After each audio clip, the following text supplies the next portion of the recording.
Good morning students. हम पढ़ रहे थे वर्धन वंश को और वर्धन वंश में हमने पढ़ा था हर्षवर्धन की उपलब्धियां। आज हम अध्ययन करेंगे आगे हर्षवर्धन का मूल्यांकन। हर्षवर्धन का मूल्यांकन, यहाँ पर एक सवाल परीक्षा में पूछा जाता है, धर्म और विद्या के संरक्षण के रूप में हर्ष का मूल्यांकन कीजिए। इस तरह का प्रश्न आता है। 6 नंबर का भी आता है, 4 नंबर का भी आता है। तो हर्षवर्धन के मूल्यांकन की जब हम बात करते हैं तो यहाँ बात आती है कि धर्म और विद्या का संरक्षण, धर्म और विद्या का संरक्षण, विद्या का संरक्षण। जब हम धर्म और विद्या के संरक्षण के रूप में हर्षवर्धन की उपलब्धियों की बात करते हैं तो हमें पता है हर्ष प्रारंभ में शैव था। ये हम पढ़ चुके हैं कि हर्ष प्रारंभ में शैव परंपरा से संबंधित थे, लेकिन बाद में मातंग दिवाकर, बौद्ध भिक्षु मातंग दिवाकर और बौद्ध भिक्षु वैनसांग, चीनी यात्री वैनसांग से प्रभावित होकर के और हर्षवर्धन ने बौद्ध धर्म से संबंधित सिद्धांतों को अपनाया और उसके बाद बौद्ध धर्म में भी वह महायान परंपरा से थे। तो धर्म की बात करें तो हर्ष का जो धर्म था वो शैव था, धर्म था शैव, लेकिन महायान बौद्ध परंपरा, महायान बौद्ध शाखा से या बौद्ध परंपरा से संबंधित सिद्धांतों को अपनाया और ये बौद्ध परंपरा से संबंधित सिद्धांतों को हर्षवर्धन ने अपनाया। और उसके बाद हर्ष ने वैनसांग को, क्योंकि वैनसांग यहाँ नालंदा विश्वविद्यालय में रहे, वैनसांग यहाँ 18 वर्ष तक रहे और 18 वर्ष तक रह करके वैनसांग ने यहाँ पर बौद्ध धर्म का अध्ययन किया और वैनसांग एक महान बौद्ध विद्वान, महान बौद्ध विशेषज्ञ बने। और इस विद्वत्ता को सिद्ध करने के लिए, वैनसांग की विद्वत्ता है उसको सिद्ध करने के लिए हर्ष ने इस तरह के जन कल्याण के धर्म के कार्य को अपनाया।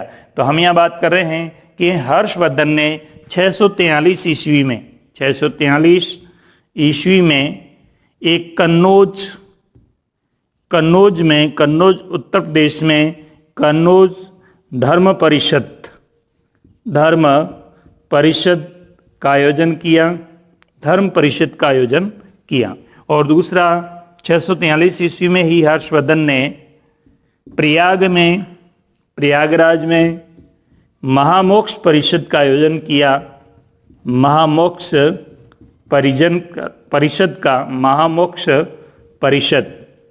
परिषद का आयोजन किया। देखिए, कन्नौज के परिषद की हम बात करते हैं तो यहाँ कन्नौज में ये धर्म परिषद आयोजित किया गया और प्रयाग में महामोक्ष परिषद आयोजित किया गया। ये ध्यान रखना है, अंतर का ध्यान रखना है।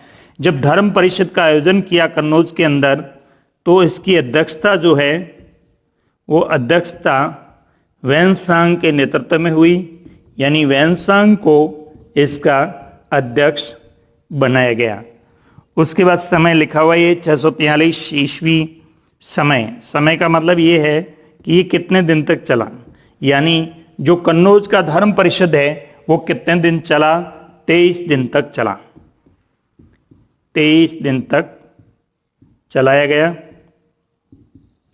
इस धर्म परिषद में कितने लोगों ने भाग लिया, यानी शामिल होने वाले प्रतिनिधि, शामिल प्रतिनिधि कितने लोगों ने इसमें भाग लिया। तो शामिल प्रतिनिधियों की हम बात करते हैं तो यहाँ 3000 जो महायान और हीनयान परंपरा के लोग थे, हीनयान परंपरा, और 3000 ब्राह्मण थे, 3000 ब्राह्मण थे। इसके अलावा 1000 नालंदा विश्वविद्यालय से, नालंदा से बौद्ध विद्वान थे, बौद्ध विद्वान थे। और राजा यानी शासक, जो शासक वर्ग थे, राजा थे, वो कितने थे? 20 राजा शामिल हुए, 20 राजा या शासक शामिल हुए और 300 हाथी शामिल हुए। अब किया क्या? हर्ष स्वयं ने अपने बराबर, एक स्वयं के बराबर,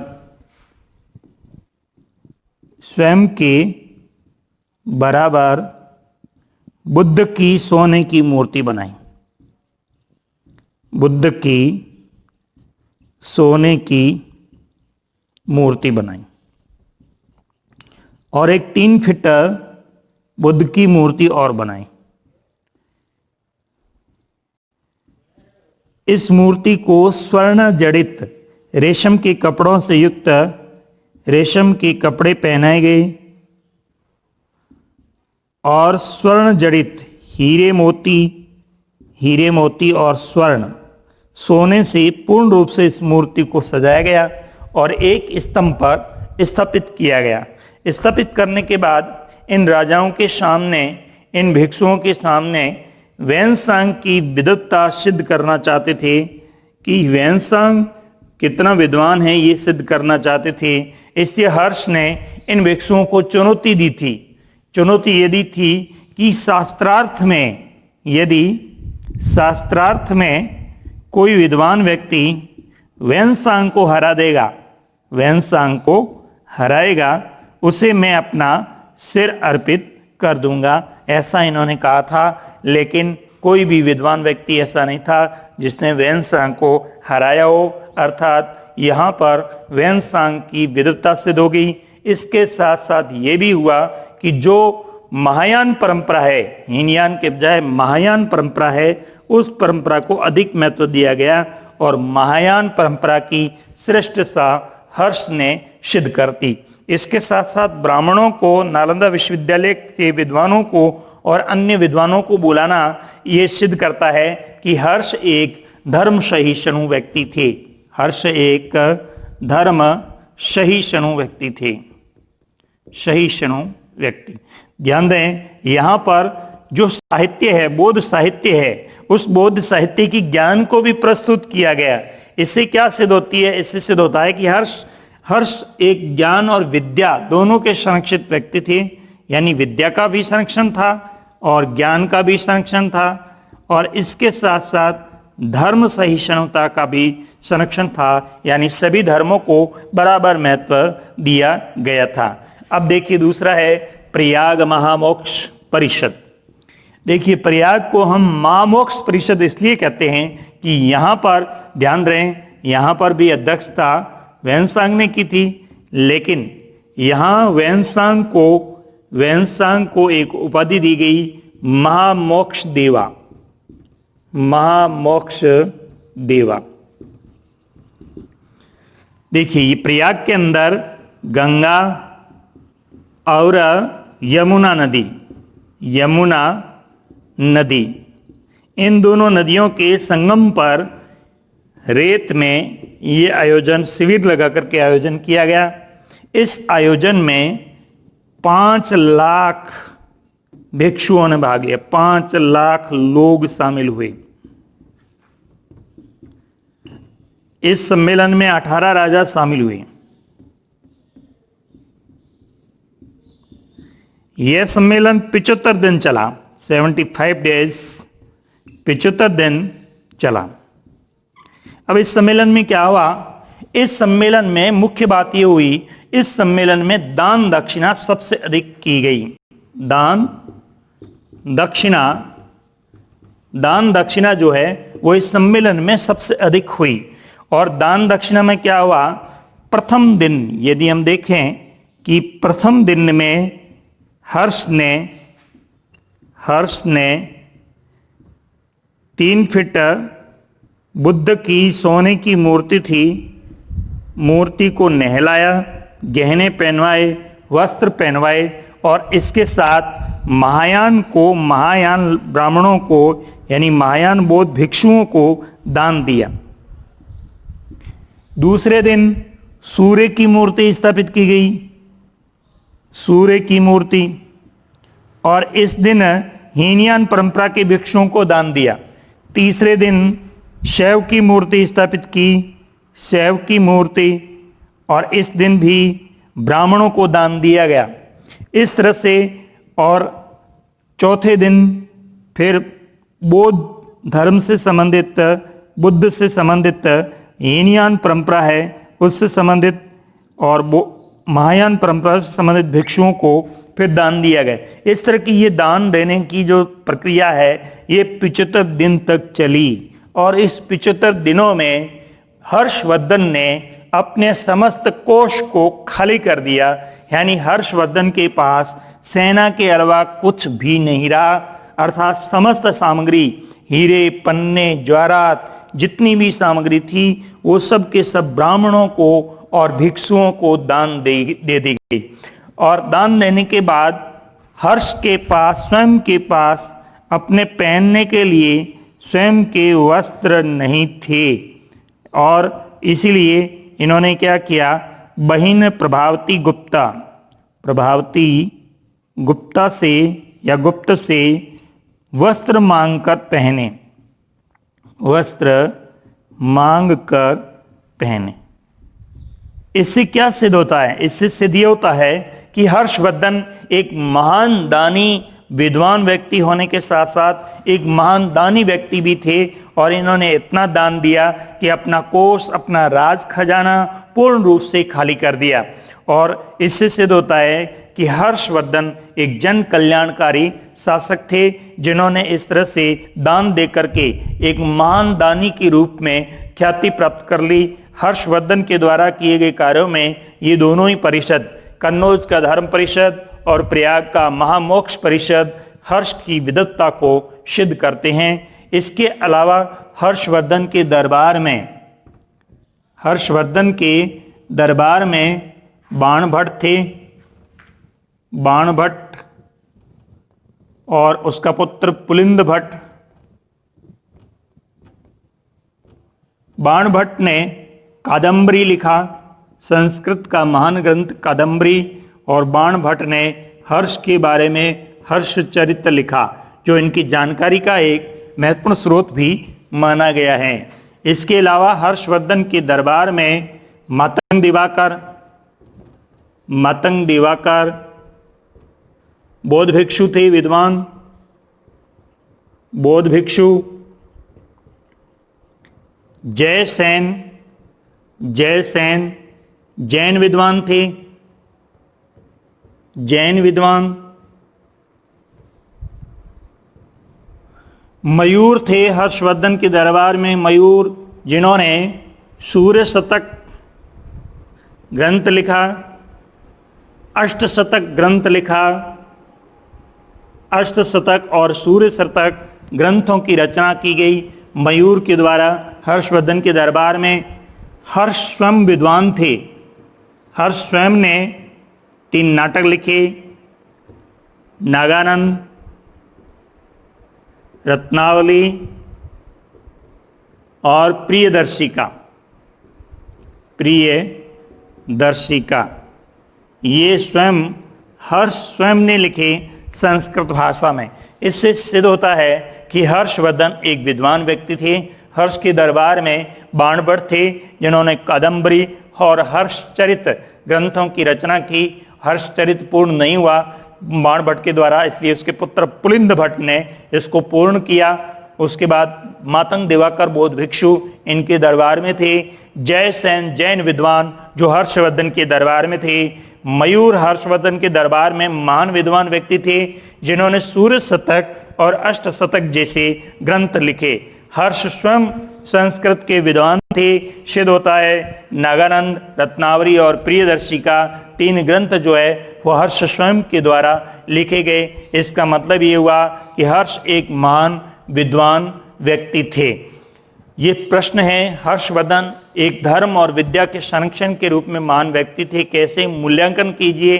तो हमें यहाँ मूल्यांकन करना है कि हर्षवर्धन स्वयं शैव परंपरा से संबंधित थे, लेकिन उन्होंने बौद्ध भिक्षु मातंग दिवाकर या अवलोकितेश्वर और वेनसांग से प्रभावित होकर के बौद्ध धर्म की महायान परंपरा को अपनाया।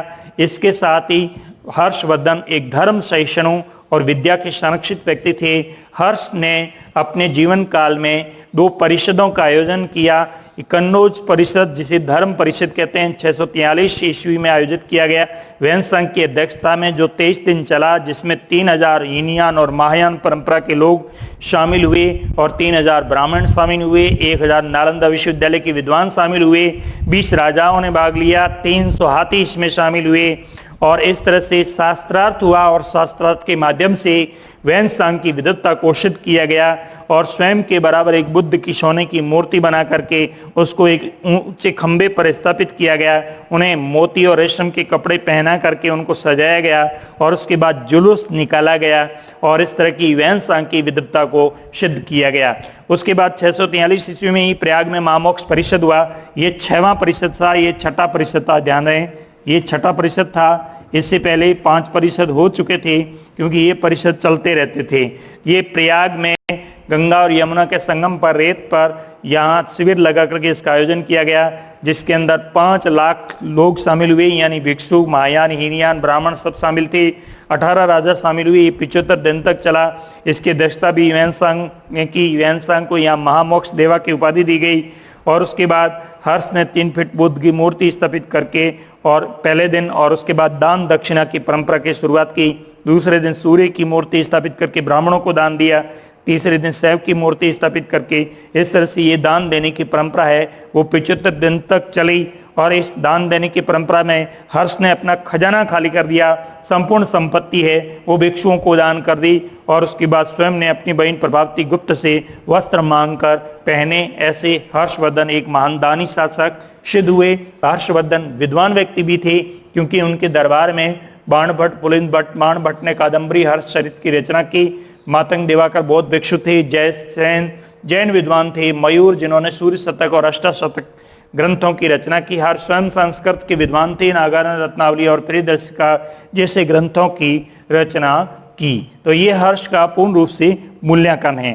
उसके बाद हम देखते हैं हर्ष के शासन प्रबंधन को। यहाँ शासन प्रबंधन से संबंधित कुछ शब्दावलियां हैं, कुछ छोटे प्रश्न पूछे जा सकते हैं। हर्ष का शासन, हर्ष का शासन। जब हम हर्ष के शासन की बात करते हैं तो यहाँ हर्ष का केंद्रीय शासन आता है और केंद्रीय शासन में शासक आता है। केंद्रीय शासन में शासक आता है और शासक यहाँ पर कैसा था? शासक यहाँ पर निरंकुश होने के साथ साथ जन कल्याणकारी था। जन कल्याणकारी, क्योंकि राज्य बड़ा था और बड़ा राज्य होने के बाद प्रांत थे और प्रांतों में यहाँ पर प्रांतीय जो व्यवस्था थी, प्रांतों को यहाँ पर भुक्ति कहा गया था और इन भुक्ति क्षेत्रों में अपने जो प्रतिनिधि थे उनको सामंत कहा गया। सामंत, महासामंत, महामातार, महासामंत, महासामंत, राजस्थानिया, ये शब्द यहीं से आया, राजस्थानिया, और इसके अलावा कुमार, कुमारामात्य, इस तरह के प्रांतों में अपने प्रतिनिधि नियुक्त करके और यहाँ की शासन व्यवस्था को अच्छे तरीके से संभालते थे। हर्ष स्वयं वेश बदलकर जनता के बीच में जाते थे। हर्ष केवल अपने प्रांतीय राज्यों की राजधानियां नहीं बल्कि ग्रामीण क्षेत्र में भी हर्ष जो है वो यात्रा करते थे और यात्रा करके जनता की समस्या का चयन करते थे और उसका समाधान करते थे। हर्ष के शासन को जब हम देखते हैं तो यहाँ पर कुछ प्रमुख अधिकारी, जैसे हम बात करें हर्ष के दरबार में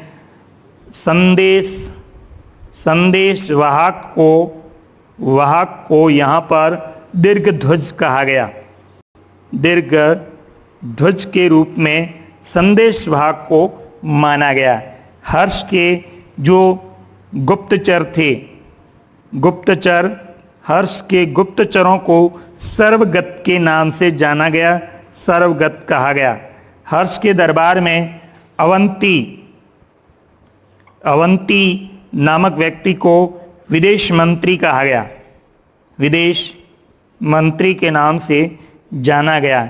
सिंहनाद सिंहनाद सिंहनाद को यहाँ पे सेनापति के रूप में माना गया। कुंतल को यहाँ पर अश्वसेना का प्रमुख माना गया। प्रांतों की न्यायिक जो व्यवस्था थी, प्रांतों की न्यायिक व्यवस्था, उसमें न्यायिक व्यवस्था में महाबलाधिकृत नामक न्यायाधीश जो है, न्यायाधीश शासन को संभालते थे, न्याय को देखते थे, या बलाधिकृत इस तरह के न्यायिक अधिकारी भी नियुक्त किए गए थे। हर्ष ने अपने राज्यों को भुक्ति यानी प्रांतों में बांटा था और प्रांतों के बाद इसको विषय में बांटा था, यानी बड़े क्षेत्र प्रांत जिनको भुक्ति कहा गया और भुक्ति को विषय में बांटा गया, विषय में विभाजित किया गया और विषय को ग्रामों में विभाजित किया गया। और ग्रामों में विभाजित करने के बाद यहाँ पर विशेष ध्यान देने लायक है, छोटा प्रश्न पूछा जाता है कि ग्राम इस तरह की शासन व्यवस्था है वो कौन संभालते थे। यहाँ एक अधिकारी है महाअक्षपटालिक या अक्षपटालिक। महाअक्षपटालिक या अक्षपटालिक एक ऐसा शासक था, ऐसा व्यक्ति था जो ग्रामीण स्तर की शासन व्यवस्था को देखता था। इनके जो विवरण हैं, आर्थिक विवरण हैं, उनके लिखने का जो काम है वो एक अधिकारी करता था, उसका नाम है कर्णिक। कर्णिक एक लेखक था जो ग्रामीण स्तर की आय व्यय को लिखता था। हर्ष के राज्य में जो आय प्राप्त होती थी उनको 4 तरीके से खर्च किया जाता था। 4 प्रकार से आय को खर्च किया जाता था और 4 प्रकार के आय में नंबर 1 जो 4 प्रकार की भूमि थी जिनसे आय होती थी उनको खर्च किया जाता था। पहले प्रकार की भूमि थी कर्मचारियों के और श्रमिकों के जो काम करते थे उनके श्रमिकों के कल्याण के लिए उनमें व्यय होता था। दूसरी प्रकार की भूमि थी उसमें राजकार्य या सैनिक कल्याण में खर्च होता था। और तीसरे प्रकार की जो तीसरा भाग था वो जन कल्याण में खर्च होता था। और चौथा भाग था वो धर्म में खर्च होता था, धर्म के कार्यों में व्यय किया जाता था। तो जो भूमि थी उस भूमि की जो आय थी उसी हिसाब से भूमि का विभाजन कर रखा था। और वो विभाजन कितने प्रकार से था? 4 प्रकार से था।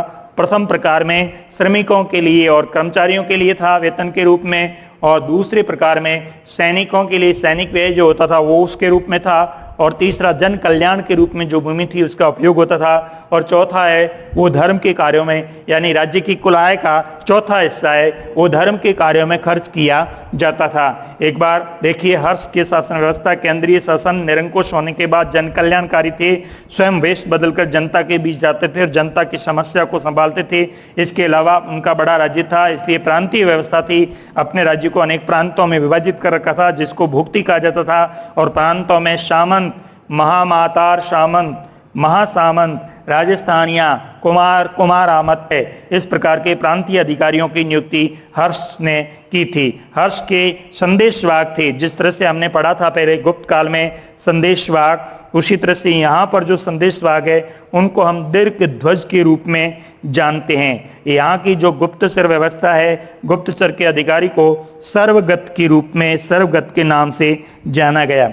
अवंती यहाँ विदेश मंत्री के रूप में एक अधिकारी था जिसे अवंती के नाम से जाना जाता था।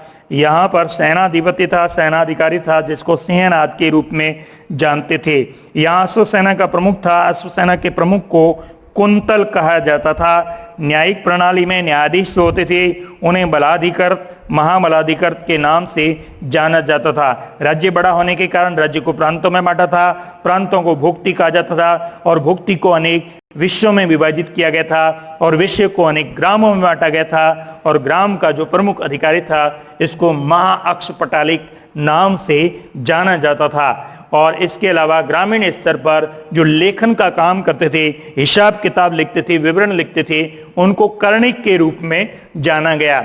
हर्ष के राज्य की आय के 4 भाग हमने माने हैं। 4 प्रकार की आय थी। प्रथम प्रकार की जो भूमि थी उससे आय जो होती थी वो श्रमिकों और कर्मचारियों के वेतन के रूप में खर्च होती थी। दूसरे प्रकार की जो आय थी वो सैनिक कल्याण के रूप में खर्च होती थी। तीसरे प्रकार की भूमि की आय थी वो जन कल्याण के रूप में खर्च होती थी। और चौथे प्रकार की आय थी वो धर्म के कार्य के रूप में खर्च की जाती थी। तो इस तरह से हर्ष का संपूर्ण विवरण हम प्रस्तुत करते हैं। तो हर्ष को एक महान शासक के रूप में सिद्ध करते हैं। इसी के साथ अपना वर्धन वंश संपूर्ण हो गया है। कल हम चोल वंश को देखेंगे। धन्यवाद।